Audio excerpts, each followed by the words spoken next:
Class 10। अब देखिए आपके पास कुछ पॉइंट्स आपको याद करने के तौर पर समझना भी है और याद भी कर लेना है। The continuous flow of electric current depends on the potential different of 2 points. अगर आप चाहते हैं कि करंट का कंटिन्यूअस फ्लो हो तो इसके लिए ज़रूरी है, और ये किस पर डिपेंड करेगा, तो पोटेंशियल डिफरेंस पर। किसके पोटेंशियल डिफरेंस पर? तो कनेक्टिंग जो वायर है, अगर दोनों तरफ सेम ही पोटेंशियल हो तब तो करंट फ्लो ही नहीं करेगा। दोनों हिस्से में अलग अलग पोटेंशियल होना चाहिए, तब जा करके क्या होगा, वह करंट का फ्लो करेगा। इसके बाद है डायरेक्शन ऑफ इलेक्ट्रिक करंट। हम लोग ने पढ़ा करंट दरअसल क्या है, तो इलेक्ट्रॉन्स का फ्लो है।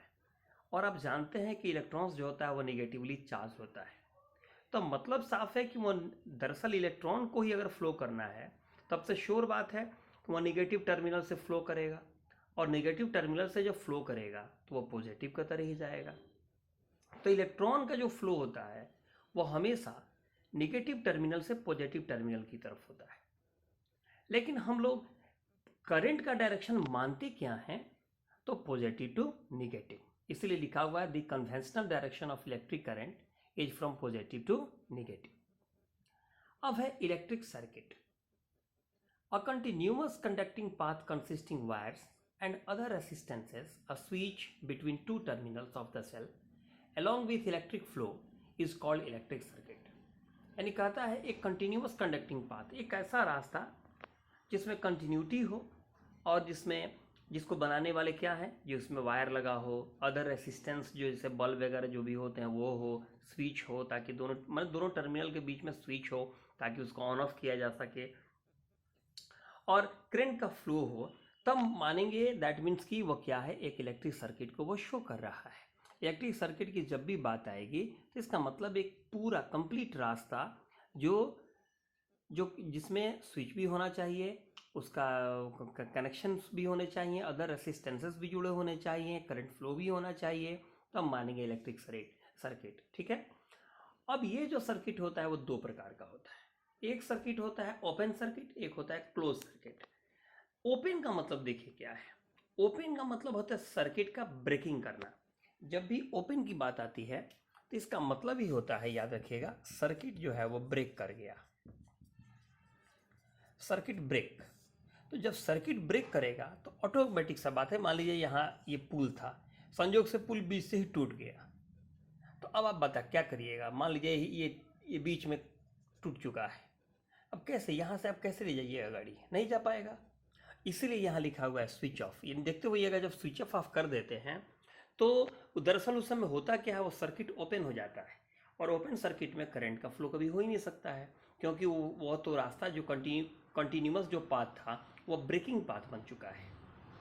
अब है क्लोज सर्किट। क्लोज सर्किट का मतलब होता है स्विच ऑन, यानी कि यहाँ पर बताता है कंटिन्यूअस पाथ, यानी कि यहाँ पर किसी भी तरह का कोई ब्रेकिंग नहीं है, कंटिन्यूटी है। तो याद रखिएगा क्लोज सर्किट कंटिन्यूटी को बताता है, और आपका ओपन सर्किट जो होता है वो ब्रेकिंग को बताता है। और ब्रेकिंग का मतलब होता है आम भाषा में स्विच ऑफ होना, और क्लोज का मतलब होता है स्विच ऑन होना। अब देखिए आपकी किताब में बहुत सारा सिंबल दिया होगा, अब हम सिंबल यहाँ बनाएंगे तो बहुत टाइम भी वेस्ट होगा, तो किताब में सबका सिंबल दिया गया है, उस सिंबल को दिमाग में आपको रखना। बहुत सारा चीज़ होगा भी आपके दिमाग में, ऐसा नहीं है कि वो जो सिंबल है वो पहली बार कोई आप जानते हैं। जैसे देखिए यहाँ पर मैं किताब में फ़ोटो भी दिखा देता हूँ।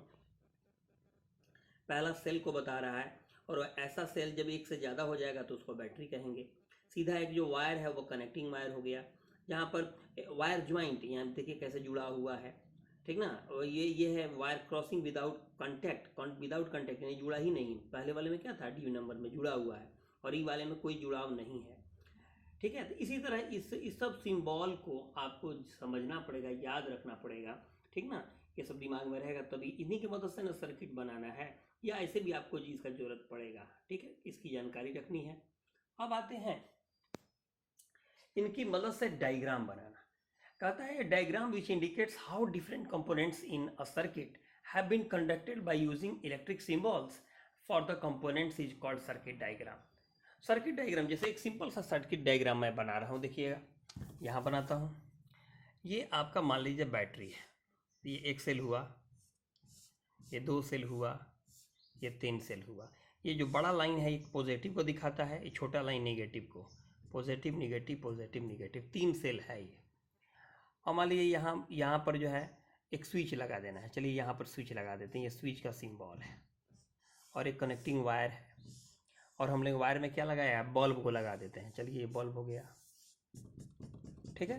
तो ये आपके डायग्राम, ये जैसे ये बैटरी है, ये बैटरी हो गया आपका, ये स्विच हो गया।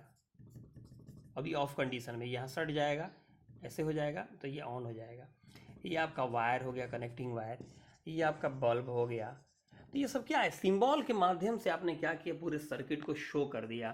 तो such a diagram is called circuit diagram, ठीक है।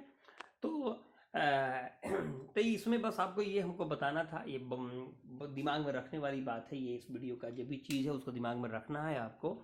नॉर्मल सा चीज़ है कि करंट तभी फ्लो करे, करंट जो भी फ्लो करता है वो टोटली डिपेंड करता है पोटेंशियल डिफरेंस पर, जिसको बनाए रखने के लिए बैटरी के दोनों टर्मिनल को हम लोग कनेक्टिंग वायर से जोड़ देते हैं।